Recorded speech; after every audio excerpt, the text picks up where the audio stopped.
Oui, Seigneur Dieu Tout-Puissant, merci pour ce moment que tu nous donnes ce soir pour étudier ta parole et comprendre ce qu'elle a à nous enseigner. Merci parce que tu nous as donné un super guide au travers de ce livre, la Bible, qui nous permet de communiquer directement à travers avec toi, qui nous permet d'avoir tous les enseignements que tu souhaites que nous ayons. Tu nous as donné ce livre de façon magistrale et aujourd'hui nous allons comprendre comment l'étudier, comment en trouver des enseignements et les adapter dans notre vie de tour. Alors merci d'avance ce moment-là. Ouvre notre intelligence, notre esprit, ta parole et que ton Esprit Saint nous inspire, nous instruise, guide dans ce moment. C'est ma prière au nom de Jésus et pour ta Amen. Alors, on va lancer la vidéo. Toute l'étude dans son ensemble, c'est relativement intéressant. Donc, on avait vu au début les premières émissions, c'était sur la véracité de la Bible historique, l'Ancien Testament, le Nouveau Testament, comment les textes ont été conservés d'un point historique, la véracité historique. On avait vu la dernière fois la vérité, comme quoi la Bible était la parole de Dieu, comment on pouvait dire que c'était la parole de Dieu, on se baser pour dire, pour la tester. Et là, on a parlé de voir comment la comprendre. Et moi, il y a ces trois petits points que j'aimerais vous donner. Alors tout d'abord, avant les trois points, nous rappeler que dans la Bible, il faut chercher les enseignements et pas les renseignements. La Bible a des enseignements à partager, à nous apprendre, et pas des renseignements. Les renseignements sont là pour vous aider à comprendre les enseignements que Dieu veut transmettre. Ça, c'est la première chose. Et la deuxième chose qui est importante à retenir, ce sont ces trois points. Que dit le texte biblique? Comprendre le texte biblique dans son contexte. Que veut dire le texte biblique? Savoir ce qu'il dit bien, mais quel est le message à transmettre? Et ensuite, ce message, comment moi je l'applique dans ma vie? Qu'est-ce que le texte pour moi? Qu'est-ce que c'est censé provoquer dans ma vie une fois que j'ai lu ce texte? Et pour arriver à faire ces trois choses, comme on l'a vu dans sa demande, ce temps de prière avant de lire avant ce temps de prière, en demandant avec honnêteté et sincérité au Seigneur de nous éclairer et de ne pas rester campé sur nos a priori, nos connaissances même qu'on a entendues ou connues. Qu'est-ce que Dieu veut nous apprendre? Ensuite, comme on l'a vu, pour comprendre ce que veut dire un texte, ça veut dire d'aller fouiller et dans le contexte du texte, mais aussi un peu dans toute la Bible. Sur cette thématique, qu'est-ce que la Bible dans son ensemble? C'est l'ensemble des thématiques, parce que la Bible s'expare elle-même, et la Bible ne va pas se contredire. Donc qu'est-ce que la Bible dit concernant cette thématique? On parle d'un sujet, on va chercher partout dans la Bible comment il est traité. On va enlever tout ce qui n'a rien à voir, comme par tout à l'heure il parle de la mort. Qu'est-ce que la Bible dit concernant la mort? Savoir que le roi David est mort comme ci, à telle manière, à tel endroit, ça ne nous intéresse pas. Par contre, on va plus parler de mort, de la mort, et on va pouvoir ainsi voir ce que la Bible pense pas. Comme la Bible ne se contredit pas, ça nous permettra d'avoir vue d'ensemble et de comprendre à cela, et ainsi de ne pas mal interpréter ce que veut dire, que trop souvent on utilise un texte en le sortant de texte et on le et ensuite ce texte, une fois qu'on a compris ce qu'il veut dire, comment dans ma vie de jour, puisque j'ai demandé en préambule avant de commencer à l'étudier que le Saint-Esprit m'éclaire, que avec honnêteté, sincérité, humilité, je sois prêt à accepter. Du coup, si ça remet en cause certaines connaissances, certaines choses que je pensais de comment dorénavant, puisque la Bible m'enseigne ça, comment je vais le faire? Eh bien, l'appliquer dans. Si avant je comprenais ça de la Bible et que là je découvre une nouvelle chose, alors j'ai toujours la possibilité de refuser. Non, je suis campé sur tu préfères garder. Ou alors, mes habitudes finalement, la Bible ne dit pas ça.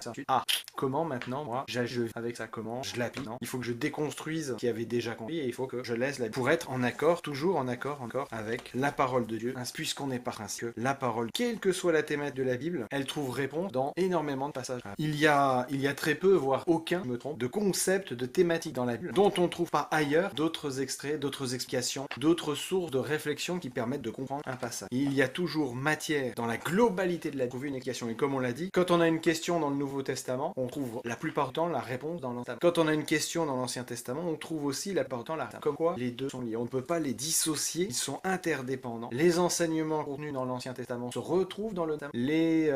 Les enseignements contenus dans le Nouveau Testament se retrouvent dans le Testament. Enfin, c'est vice versa, quoi. Je sais plus dans quel sens je l'ai. Voilà, tout est lié. Et à partir du moment où la Bible est inspirée, elle ne se contredit pas et elle sépare elle-même, on n'est plus obligé d'aller chercher ailleurs des explications. Tout est. Alors on peut chercher des informations, comme on l'a dit tout à l'heure, des informations pour nous aider à comprendre ce que dit le texte biblique, notamment d'un point de vue historique, comprendre d'un point de vue historique, d'un point de vue culturel aussi. Il est important de comprendre le point de vue culturel puisque on ne dit pas au 1er siècle, à l'époque de Jésus, on ne dit pas à l'époque de Moïse, on ne dit pas à l'époque de David, comment la culture fonctionnait à l'époque. Là, évidemment, on peut aller chercher des informations qui permettent de comprendre des renseignements. En fait, elle est, bon, je vais pas dire des bêtises, c'est que elle est un apprentissage, qu'on puisse être comme Dieu le veut, en fait.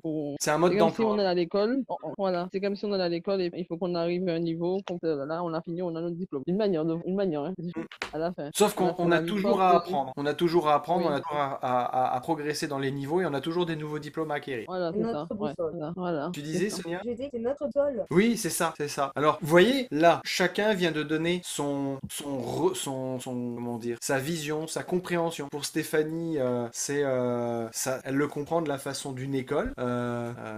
Moi, le mode d'emploi. Sonia, la boussole. On dit tous les trois la même chose, mais avec des mots différents. Et on retrouve cette même notion dans la la Bible. Ouais. La Bible, Ouais. ce sont des personnes inspirées par Dieu qui ont tout apporté des enseignements complémentaires, mais qui l'ont dit avec des mots différents, d'une culture différente, dans un contexte différent. Mais ils parlent tous de la même chose, mais ils le disent avec de façon différente. D'où l'importance de voir ce que le texte, ce qu'il veut dire, afin, nous, derrière, de pouvoir l'interpréter et le vivre le mieux. Comme on a donné Jésus différentes manières dans Matthieu, dans Marc et dans Jean. Celui c'est Jésus et on le roi des Juifs, Jésus de Nazareth, roi des Juifs, comme ça. En fait, Dieu donne un message et c'est nous, on donne un message à notre manière, mais le message c'est le même message, mais en différentes manières. Et c'est ce qui rend la Bible d'autant plus véridique, parce que s'il n'y avait pas ce regard différent des auteurs qui ont écrit ça, ce serait trop téléphoné pour qu'on y croie. Si vous prenez une enquête de justice, s'il y a 4 témoins d'une scène et que les 4 témoins disent la même chose d'une scène de crime, disent la même chose mot pour mot de la même manière, pour les gendarmes, pour les avocats, pour les juges, c'est qu'il y a eu connivence. C'est donc que ce qui a été dit n'est pas le reflet de la réalité. En revanche, si les 4 témoins parlent de la même scène, mais avec 4 regards différents, et dans les grandes lignes disent la même chose, mais que chacun a perçu des détails inscients différents.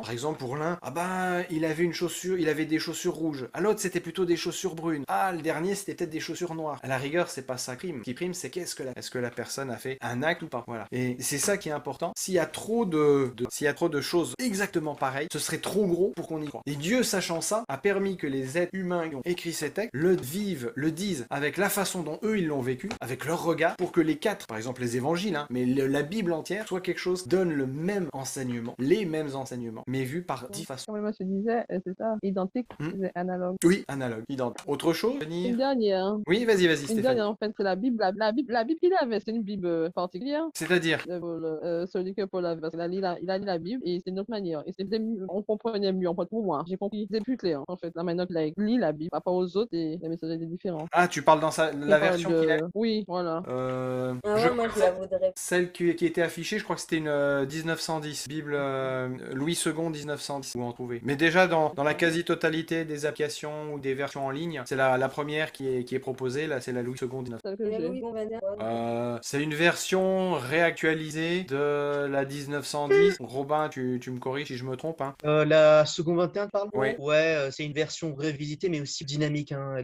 Voilà. Elle est moins littérale, elle est plus. Voilà. La seconde 21. Voilà, moi, celle que j'utilise, c'est pas la NBS, c'est la nouvelle version second révisée de 1978. Voilà. C'est à mi-chemin entre la 1910 et la 21, la Louis II 20. C'est celle que j'utilise là, après il y en a différentes. Hein. Mais comme on vient de le voir, pour bien comprendre le texte, que dit le texte? Et pour bien comprendre ce que dit le texte, il est nécessaire des fois, avec les concordances, avec les différentes versions, de voir dans différentes versions pour se faire une idée de ce que dit exactement le texte. Parce que nos traductions ont déjà une certaine forme d'interprétation. D'où l'importance, alors c'est pas forcément donné à tout le monde, mais on peut faire cette expérience, on peut demander à ceux qui connaissent un peu d'aller vérifier par exemple dans le texte en grec avec un interlinéaire ou en hébreu pour comprendre le texte original, ce qu'il disait, pour comprendre un peu mieux ce qu'il a voulu dire, ce qu'il a dit déjà, comprendre la traduction, parce que des fois les traducteurs les plus fidèles, le traducteur a pensé comprendre ça du texte et il a mis tel mot, alors que c'était pas forcément ça, c'est pas forcément faux, mais c'est pas totalement vrai non plus. Donc l'importance d'aller à la source du texte est important pour comprendre ce que dit le texte et ensuite pour comprendre ce que veut dire le texte. Voilà. Ouais, et juste pour préciser qu'il y a pas mal d'outils aujourd'hui. On a la chance d'avoir beaucoup d'outils aujourd'hui. Se permettre, sans être un spécialiste grec, l'hébreu, de pouvoir accès, au moins à avoir un minimum accès au texte en langue originale. Donc... Merci pour ce moment de partage, ce moment d'étude, ce moment où tu nous as nourris par ta parole, où tu nous as montré la meilleure façon pour étudier ta parole, pour nous plonger dedans, pour comprendre ce qui y est dit, pour comprendre ce qui a voulu être dit, afin de comprendre ce que cela peut impacter, importer, comporter pour notre vie, pour notre église. Je veux te remercier parce que, comme nous l'avons dit de façon différente, c'est un superbe mode d'emploi, c'est un superbe manuel d'école, nous permet de grandir. Et j'ai oublié celui de Sonia, désolé. C'est vraiment quelque chose de fabuleux que tu as mis à notre disposition, Seigneur, pour une boussole, voilà, merci. C'est une superbe boussole que tu as mise entre nos mains au travers de la Bible. Alors oui, Seigneur, merci parce que au travers de ta parole, nous permet de mieux te connaître, de mieux te comprendre, de mieux t'appréhender, parce que tu es un être illimité, tout puissant. Et nous sommes tels. Nous n'avons pas cette capacité à te connaître. Pourtant, toi, tu as mis les petits plats dans les grands pour que nous ayons cette capacité à nous connaître. Tu t'es adapté à nous, sachant que nous avions l'incapacité de nous adapter. Et ça, c'est fabuleux de voir qu'un Dieu si grand, si puissant que toi, capable de se mettre par amour pour nous faire grandir avec, pour nous faire vivre l'été. Alors merci pour cela. Seigneur, je te demanderai particulièrement de remplir de ton Esprit Saint Robin, Stéphanie, Sonia, Freddy, Ravière, Lys qui a dû nous quitter pour Olivier Olivier aussi qui a nous quitté, toutes les personnes qui regarderont cette vidéo. Je te demande cet Esprit Saint, Seigneur, pour que ta parole, nous la lisions, nous l'étudions, nous la comprenions selon ce que toi tu veux nous enseigner et non ce que nous souhaitons, que cela vienne direct de toi. Aide-nous à ouvrir ta parole avec humilité, avec sincérité, honnêteté, et que ce soit toi qui touches notre cœur de ta vérité, pas de la vérité de Manu, pas de la vérité de Paul Scalier, mais de ta vérité, parce que c'est ta parole, elle t'appartient et elle parle de toi, de ton amour pour notre vie. Aide-nous lorsque nous découvrons de nouvelles choses à nous adapter à ces choses-là, parce que malheureusement nous avons nos propres impressions, nos propres expériences, et il est important, Seigneur, que tu aides à adapter, à nous adapter à ta parole, à déconstruire les faux schémas que nous avions peut-être pour finalement nous nourrir de ta vérité, parce que ta parole, Seigneur, de nous-mêmes, nous en sommes incapables. Et c'est pour ça que je te demande particulièrement la puissance de l'Esprit Saint pour nous transformer, pour faire de nous des nouvelles cultures, nourries par ce pain du ciel qui est là. Je te demande maintenant de nous permettre de passer une bonne fin de soirée, une bonne nuit de repos, que tes anges veillent sur durant notre sommeil, qui nous permettent, que tu nous permettes de passer une repose douce, agréable, et une bonne fin d'après-midi pour Stéphane qui est à la main. Protège-la aussi, garde-la, elle, sa famille. Garde-nous tous, ainsi que nous ayons la joie demain de nous retrouver pour de nouveaux partages, de nouvelles aides, pour de nouveaux moments avec toi au centre, parce que toi, Jésus, tu es le centre de la paix. C'est dans ce nom précieux de Jésus-Christ que je souhaite te prier ce soir, qui nous donne tous les mérites que nous avons, parce que de nous-mêmes, nous n'avons aucun mérite, mais par son sang, par son sacrifice, il nous rend méritants de cet héritage qui est, et c'est pour ta gloire que te prie. Amen.